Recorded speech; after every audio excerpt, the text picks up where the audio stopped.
মাক বহুত মৰম কৰো। তোমাৰ মা ক'ত গৈছে? মোৰ মা এজন, তাৰ নাম হল সুদেম খাকলাৰী। ইয়ে মোৰ মাক লৈ গৈছে, ই আনি দিব লাগে। তুমি কেনেকুৱা লাগিছে তোমাৰ মনটো এতিয়া? বহুত বেয়া লাগি আছে। কিবা খালি নাই ভাত পানী? নাই খোৱা। মায়েৰ মনে পৰিছে বা?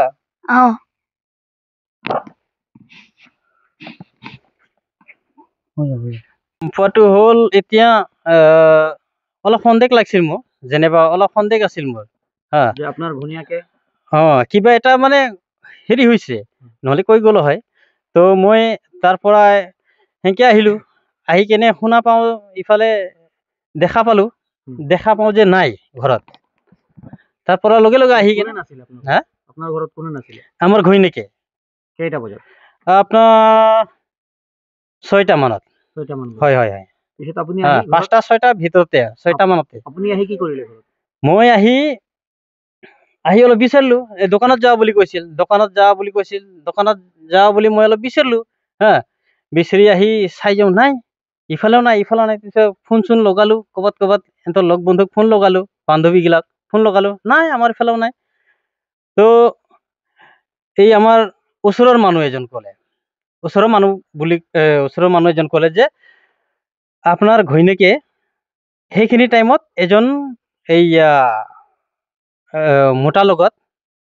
মোটাই বুলি কওঁ, এজন মোটাৰ লগত এনেকে বাইকত উঠি গ'ল। কোনটো মোটা আছিলে? কোন নাম আছিলে?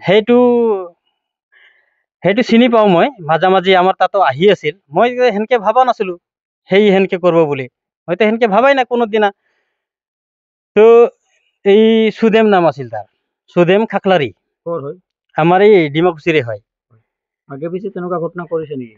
আগে পিছেতো সেনেকা গম নাপাওঁ, কিন্তু আমাৰ ইয়াতে আগে পিছে কৰা নাই। কিন্তু আহি আছিল, মই বিশ্বাস কৰি আছিলো তাক যে ইয়াতে আহি থকাতে মানে আহি আছে দে। কিবা এটা সম্পৰ্ক আছিল নেকি আপোনাৰ ঘৈণীয়েকৰ লগত? ঘৈণীয়েৰ লগত কিবা সম্পৰ্ক আছে কি মই নাজানো। কালি হঠাতে মই দেখা পালো মানে দেখা পোৱা নাই সিহঁতক যোৱা, কিন্তু শুনা পালো যে আমুক লগত গৈছে বুলি। হা, সুদেম নাৰ্জাৰীৰ লগত গৈছে। থানাত যাই কমপ্লেইন দিছো মই। থানাতো কমপ্লেইন দিবই লাগিব। থানাই ক'লে আমি বিচাৰিম বুলি ক'লে। তো মই সকলো ৰাইজক আহ্বান কৰিম যে আপোনালোকে অলপ আমাক সহায় কৰিব। আপোনালোকে, কি নাম আছিল আপোনাৰ ঘৈণীয়েক? দীপাগৰ। হয়, দীপাক। দেখোতে কেনেকুৱা? দেখোতে অলপ শকতকে আছে, অলপ ওখকে, 5 ফুট 2 ইঞ্চি মান হ'ব হিচাপত, 5 ফুট 2 ইঞ্চি মান হ'ব। দেখাত শকত আছে, অলপ বগা বৰণীয়া, চুলিও দীঘল আছে। এতিয়া আপুনি কি বিচাৰে? মই বিচাৰো যে এতিয়া সেই মানুহজন যোনে লৈ গৈছে, সেই মানুহজনক ৰাইজে এই দুইজনক ধৰি লৈ যাতে আমাৰ ওচৰত লৈ আহে। মই সকলো ৰাইজক আহ্বান কৰিম যে সিহঁতে যিটো ভুল কৰিছে তাৰ শাস্তি সিহঁতে পাব লাগিব, আৰু আমাক ন্যায় লাগিব। কিয় কি আমাৰ সৰু চলি এটা আছে, হা, সৰু চলি আছে। আমি কিমান শাস্তি পাইছো। এতিয়া ঘৰত মানুহ নাই, বুঢ়ী মা আছে, কাম কৰতা মানুহ নাই, হয় নহয়? আমাৰ ঘৰ পৰিয়ালক লালন পালন কৰা মানুহ নাই। ইয়াৰ স্কুল আছে, ক্লাছ 8ত পঢ়ি আছে। ইয়াৰ বয়স এতিয়া 9 বছৰ। সি কি কৰিব? মই অকলে এতিয়া মই নিজে কাম কৰিম না ইয়াৰ স্কুল বা আনা নিয়া কৰিম? আপুনি প্ৰশাসনক কি দাবী জনাব বিচাৰে?